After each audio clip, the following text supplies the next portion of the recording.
আসসালামু আলাইকুম রহমতুল্লাহি ওবরকাতুহু। সম্মানিত দর্শক, ২০২৪ সনের আগস্ট মাসের ৫ তারিখে আমাদের যে গণ অভ্যুত্থান হয়ে গেল ছাত্র এবং জনতার নেতৃত্বে, বিস্ময়কর। এবং এই অভ্যুত্থান আমাদের এই জীবনে, জাতীয় জীবনে মহান আল্লাহ রাব্বুল আলামিনের পক্ষ থেকে একটা উত্তম নিয়ামত। এবং এই নিয়ামতটিকে ধারণ করার জন্য, এই নেয়ামতের সুফল ভোগ করার জন্য সবার আগে যেটি দরকার সেটি আল্লাহ আমাদের শিখিয়ে দিয়েছেন। ওয়াম্মা বি নিয়ামাতে রব্বিকা ফাহাদ্দিস। অর্থাৎ আল্লাহ বলেছেন তার নবীকে উদ্দেশ্য করে যে আপনার প্রতি যে সকল নিয়ামত নাজিল করা হয়েছে, আপনাকে প্রদান করা হয়েছে, সেগুলোর শুকরিয়া আদায় করুন। তো এই নিয়ামতটির শুকরিয়া আমি সবার আগে আদায় করছি। এর কারণ হলো, যদি শেখ হাসিনা থাকতেন আর আমরা এই কয়েকজন যারা এই গণমত সৃষ্টি করার জন্য ভিন্ন মত পোষণ করছি সরকারের সঙ্গে, আমাদের অনেকের পিঠের চামড়া থাকতো না, বাংলাদেশের অনেকের পিঠের চামড়া থাকতো না। আমি নাম বলবো না, অনেক বড় বড় পণ্ডিত বিজ্ঞজনের সঙ্গে আমার কথা হয়েছে, যারা সরাসরি এসে ঠিক এখানে কথা বলেননি, কিন্তু শেখ হাসিনা বিরোধী হওয়ার কারণে তাদের মধ্যে এক ধরনের আতঙ্ক ছিল। তো ২০২৩ সনের সেপ্টেম্বর অক্টোবর তাদের অনেকের সঙ্গে আমার কথা হয়েছে। তারা যে আশঙ্কা করেছিলেন যে যদি শেখ হাসিনা ক্ষমতায় টিকে যায় তাহলে তো আমাদের পিঠের চামড়া থাকবে না। তো সেক্ষেত্রে ধরুন আমার কি পরিণত হতো, সেটা একমাত্র আল্লাহ রাব্বুল আলামিন জানেন। কাজে এই গণ অভ্যুত্থানের শুকরিয়া আদায় করছি এবং আল্লাহর কাছে বলছি আলহামদুলিল্লাহ, আলহামদুলিল্লাহ, সকল প্রশংসা আল্লাহর। রব্বানা লাকাল হামদ, হামদান কাসীরান তয়্যিবান মুবারাকান ফীহি। খুব জনপ্রিয় একটি শুকরগুজারকারী দোয়া। এখন এটি আল্লাহর নিয়ামত কেন, এটি আগে বলে নিই। এই নিয়ামত এই কারণে যে আমরা সবাই চেষ্টা করেছি ভিন্ন ভিন্নভাবে, কিন্তু আমরা সবাই ব্যর্থ হয়েছি। এমনকি এই যে কোটা বিরোধী আন্দোলন যারা করেছেন ছাত্ররা, তারাও একেবারে ব্যর্থতার দ্বার প্রান্তে পৌঁছে গিয়েছিলেন। যখন তাদেরকে ডিবি অফিসে ধরে নেওয়া হলো এবং তারা যখন তাপে চাপে,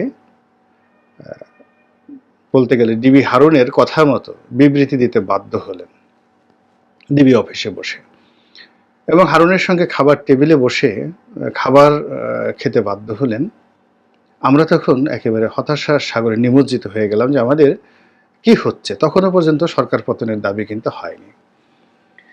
কিন্তু এরপরে অনেকগুলো ঘটনা আমরা জানি না, ছাত্ররা জানেন না, জনতা জানেন না, বিএনপি জানেন না, জামাত জানেন না, কেউ জানে না কি এমন ঘটল।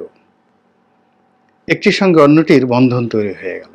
ছাত্রদের সঙ্গে জনতার, জনতার সঙ্গে গৃহবধূর, গৃহবধূর সঙ্গে খেটে খাওয়া তৃণমূল মানুষের, সেই তৃণমূল মানুষের সঙ্গে মসজিদের ইমাম থেকে শুরু করে সকল রাজনৈতিক দল মুহূর্তের মধ্যে একজনের আত্মা থেকে আরেকজনের আত্মায় কি এমন ছড়িয়ে পড়লো যে মানুষ মৃত্যুকে ভয় না করে, মৃত্যু ভয়কে পরোয়া না করে রাস্তায় নেমে এলেন এবং ৫ তারিখ বিকেল ৩টার মধ্যে আমাদের এই জমিনে আল্লাহ রাব্বুল আলামিন একটি মহাকালের বিজয় সূচিত করলেন। এই জন্য আল্লাহর দরবারে শুকরিয়া। দ্বিতীয়ত, এই নিয়ামতটিকে যদি ব্যবহার করতে হয় আমাদেরকে হুঁশের মধ্যে থাকতে হবে। শেখ হাসিনা যে ভুল করেছেন সে ভুল করা যাবে না, এবং আমাদের যে গণতন্ত্রের যে রিদম এবং এই জমিনের যে আশা আকাঙ্ক্ষা, সেইগুলোকে ধারণ করে আগামী দিনে রাজনীতি করতে হবে। তো আমাদের এই দেশটিতে শতকরা ৯০% মানুষ মুসলিম। এখন আপনি তাদেরকে যে পর্যায়েই নেন না কেন, আমাদের দেশের ইমাম সাহেবদের একটা ভূমিকা আছে। যারা বড় বড় মসজিদে জুমার নামাজে খুতবা দেন, তাদেরকে খতিব বলা হয়, তাদের একটা বিশাল ভূমিকা রয়েছে। যারা ওয়াজের ময়দানে ওয়াজ করেন এবং লক্ষ জনতা দাঁড়িয়ে তাদের ওয়াজ শুনে, তাদের একটা বিশাল প্রভাব রয়েছে। বিভিন্ন দরবার যারা রয়েছেন দরবারগুলো বিশেষ করে মাজার কেন্দ্রিক যে সকল পীর মাশায়েখ রয়েছেন তাদের একটা বিরাট প্রভাব রয়েছে আমাদের এই সমাজে। এর বাইরে যারা বিভিন্ন তরিকাপন্থী পীর এবং মাশায়েখ যারা রয়েছেন তাদের একটা ভূমিকা রয়েছে। আর যারা ধর্মভিত্তিক রাজনৈতিক দল করেন, যেমন জামায়াত ইসলামী বাংলাদেশ, তারপর হেফাজতে ইসলাম, তাদের মধ্যে ঠিক ওরকম পীর প্রথা নেই বা মাজার প্রথা নেই, কিন্তু তারা ধর্মভিত্তিক যে রাজনৈতিক দল করেন, আমি এই দুটো নাম বললাম, এরকম আরও অনেকগুলো দল, অন্তত 20-25টি দল রয়েছে, ইসলামিক দল রয়েছে, যাদের কথা প্রকাশ্যে অপ্রকাশ্যে দেশের শতকরা 90% মুসলিমদের কাছে পৌঁছে যায়। তো এই গোষ্ঠীগুলোর মধ্যে নিদারুণ অনৈক্য ছিল, সংঘাত ছিল, এবং স্বাধীনতার পর থেকে ইসলামকে ছোট করা, ইসলামকে অবদমিত করা এবং তাদেরকে বিভিন্ন তকমা দেয়া, রাজাকার, আলবদর আর শামস, এগুলোর বাইরে সিনেমা, নাটক, চলচ্চিত্রের মাধ্যমে যা কিছু প্রদর্শন করা হয়েছে, দাড়ি, টুপি, পাঞ্জাবি, এই পোশাক বলতেই সাধারণত ভণ্ড, প্রতারক এরকম লোকে দেখানো হয়েছে। যত ভিলেন আমাদের দেশে আছে, সবচেয়ে নামকরা ভিলেনের মধ্যে ধরেন এটিএম শামসুজ্জামান, গ্রামের মাতুব্বর। আপনি দেখাতে পারবেন না যে এটিএম শামসুজ্জামানের নাটকে ধর্মকে ব্যবহার করা হয়নি এবং তার মুখে দাড়ি ছাড়া, টুপি ছাড়া তিনি ভিলেন হয়েছেন, এরকম খুব কম।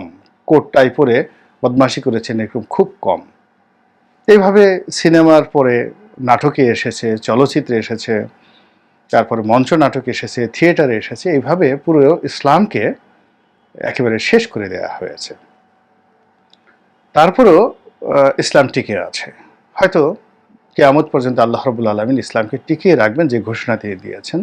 এবং এই সময়টিতে সেই ইসলামপন্থীদের মধ্যে একটা জাগরণ তৈরি হয়েছে। তারা বুঝতে পেরেছে যে যদি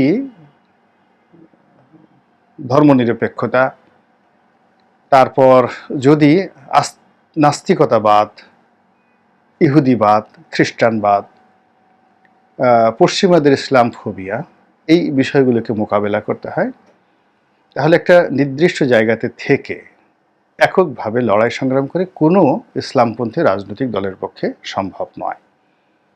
কাজেই তাদেরকে ঐক্যবদ্ধ হতে হবে। এবং এরই প্রেক্ষিতে 5 তারিখ থেকে এ পর্যন্ত ইসলামী দলগুলোর, সংগঠনগুলোর বা ইসলামী যেগুলোকে গোষ্ঠী বলা হয়, দ্য কমিউনিটি, তাদের মধ্যে আমি যে জাগরণ দেখতে পাচ্ছি, ঐক্যের সুর দেখতে পাচ্ছি, এবং তারা একসাথে বসে যেভাবে দেশের ভবিষ্যৎ রাজনীতি নিয়ে, এদেশের স্বাধীনতা, সার্বভৌমত্ব, উন্নয়ন নিয়ে যে চিন্তা ভাবনা করছেন, এটি আমি আগে কখনো তাদের মধ্যে দেখিনি। কাজে আমার পক্ষ থেকে তাদেরকে স্বাগত। 2 নম্বর হলো যে ইসলামী দলগুলো সব সময়টিতে মূলধারার 3টি রাজনৈতিক দল, আওয়ামী লীগ, বিএনপি এবং জাতীয় পার্টি, অর্থাৎ তারা যে সময়টিতে ক্ষমতায় ছিলেন, এই দলগুলো তাদের অক্সিলারি ফোর্স হিসেবে, ক্ষেত্র বিশেষে দালাল হিসেবে, আমি খুব দুঃখিত এই কথাগুলো বলতে হচ্ছে, যেমন ধরুন মাওলানা আমিনুল ইসলাম নামক একজন খুব বিখ্যাত আলেম ছিলেন, মস্ত বড় আলেম। ওনার মতো আলেম এ যুগে একজন আছেন কিনা আমি বলতে পারবো না।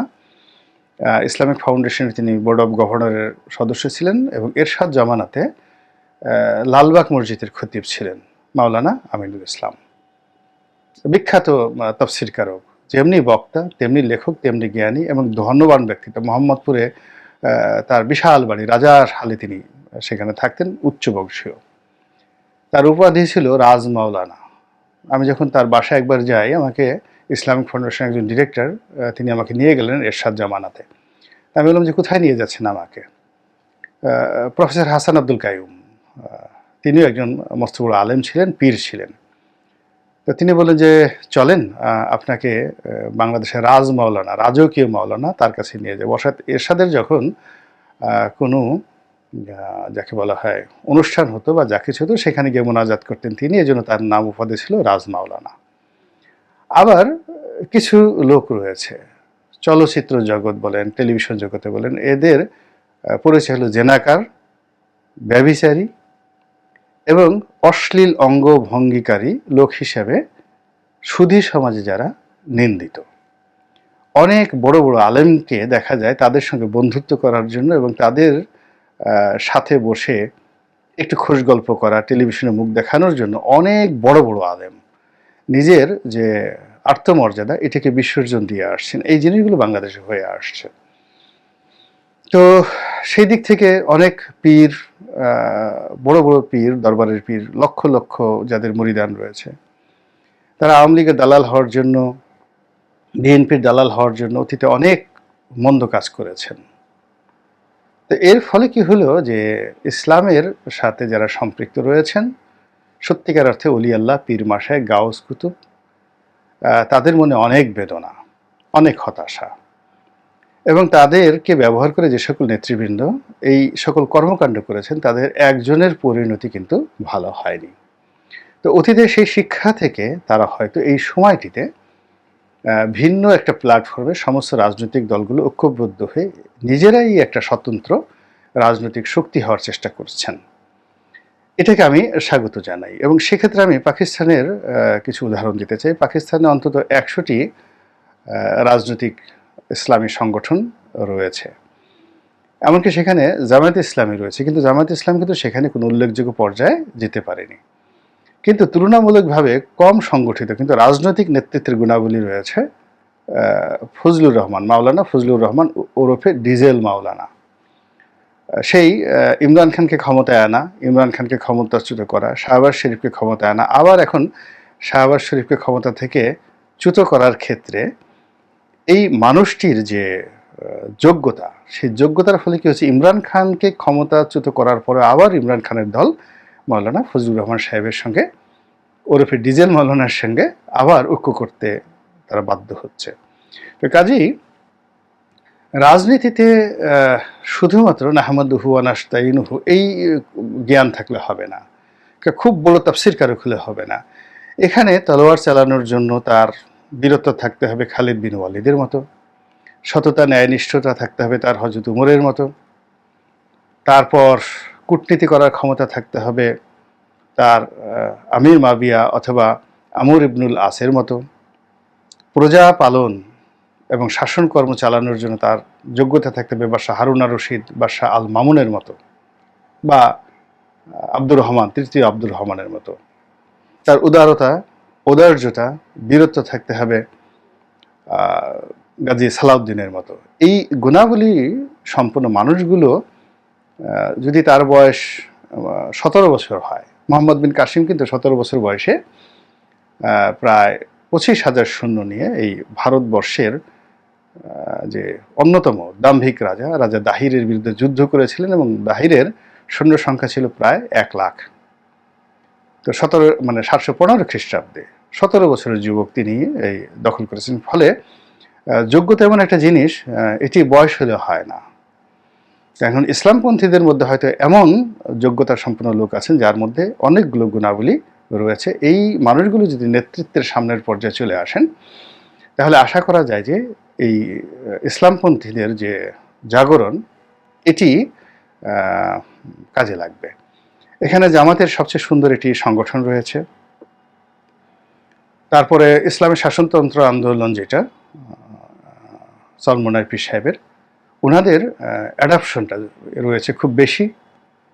তারপরে প্রচুর ম্যান পাওয়ার জনগণ রয়েছে আপনার হেফাজতে ইসলামের।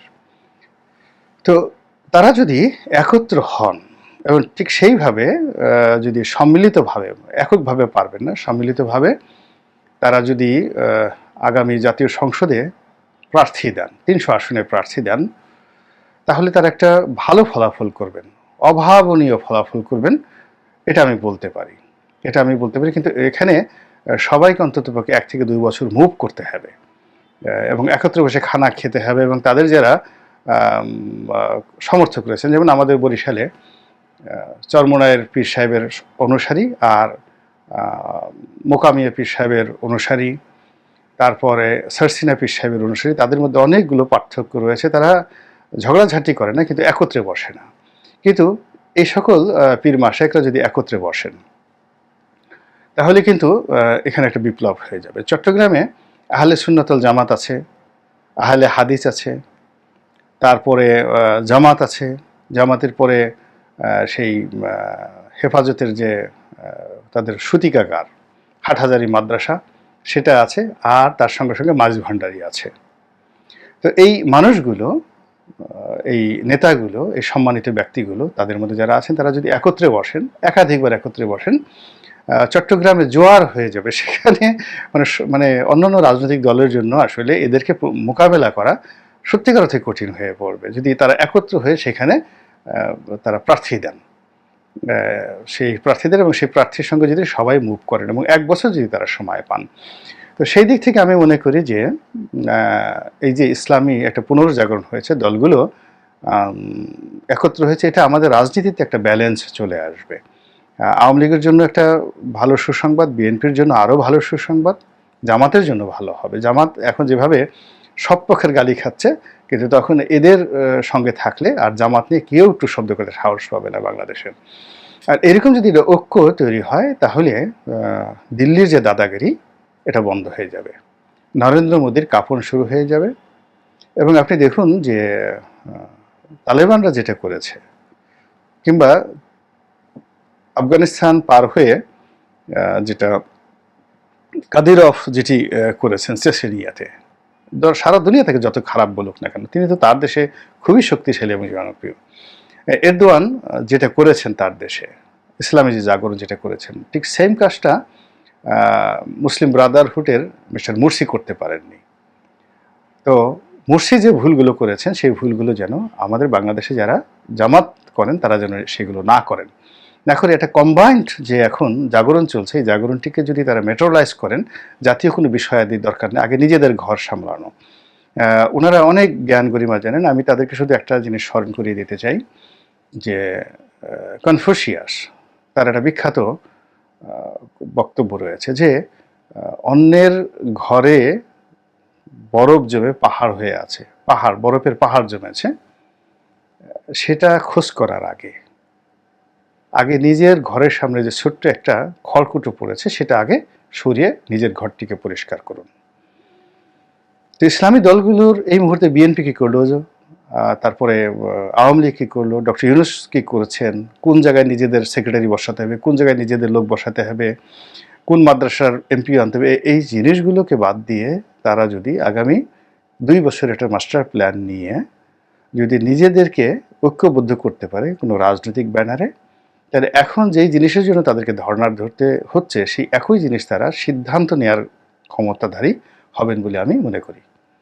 আল্লাহ আমাদের সবাইকে হেদায়েত দান করুন আর হেফাজত করুন। আসসালামু আলাইকুম ওয়া রাহমাতুল্লাহি ওয়া বারাকাতুহু।